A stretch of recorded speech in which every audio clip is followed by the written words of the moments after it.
important about metaphor? We hear metaphors all the time, don't we? People talking about one kind of thing in terms of another kind of thing. So, for example, someone says, I'm stuck between a rock and a hard place.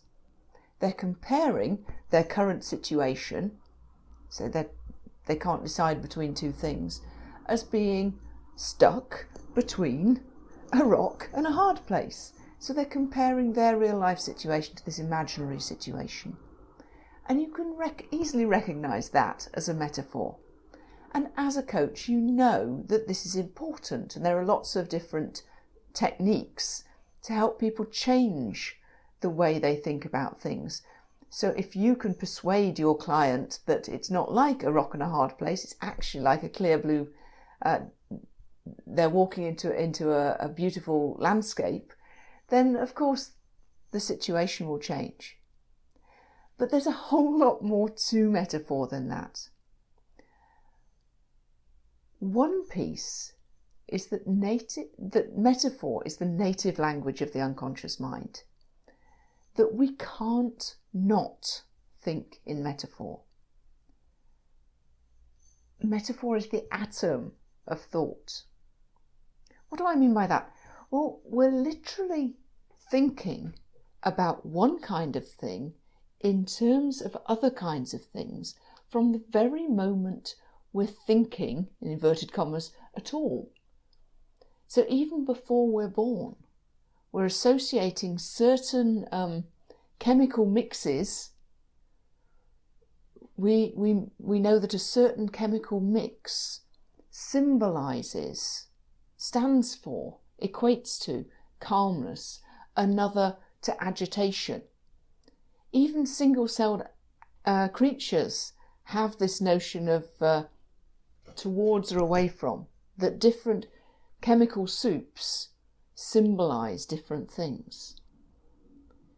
Now, as we grow, we're born, we grow, we learn about different things. Each of us has a complex network. We form a complex network of equating one kind of thing with another kind of thing. We learn words. Words are symbols. Each word represents the thing we're talking about. It isn't the thing itself. The menu is not the meal. And as a result, the words we're using are shot through with metaphor.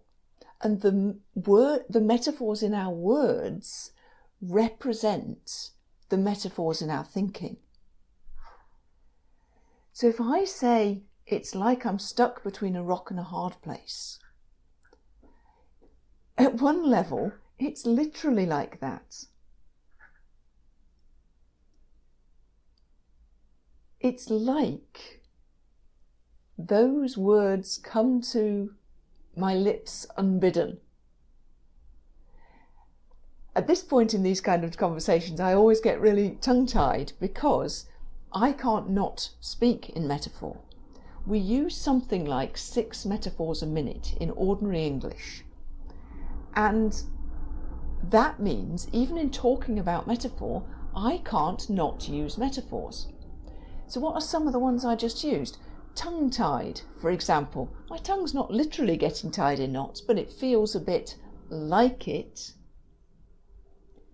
I'm not literally bidding my words to come forth, to emerge. I'm not literally saying to them, come, announcing like a priest in church or something, come forth. Words, they come unbidden. And so on. So the metaphors in our language are there before we think about it. The metaphors in our language are there as a side effect of the metaphors in our thoughts. So when in clean language we talk about using a person's own metaphors to help them change, we're talking about tuning in and starting to hear those metaphors, as well as the ordinary ones, the rock and a hard place ones that we already know about.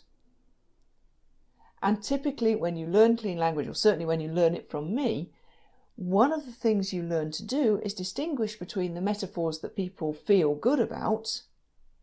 It's like I'm putting clear blue water between me and my unpleasant past, and metaphors that people feel not so good about.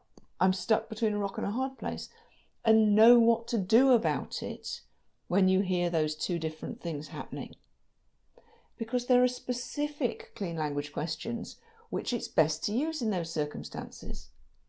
I'm not putting those in a 5-minute video right now. I'm talking about metaphor in principle. But hopefully that's helped you to understand what I mean, at least, when I'm saying metaphor is the native language of the unconscious mind.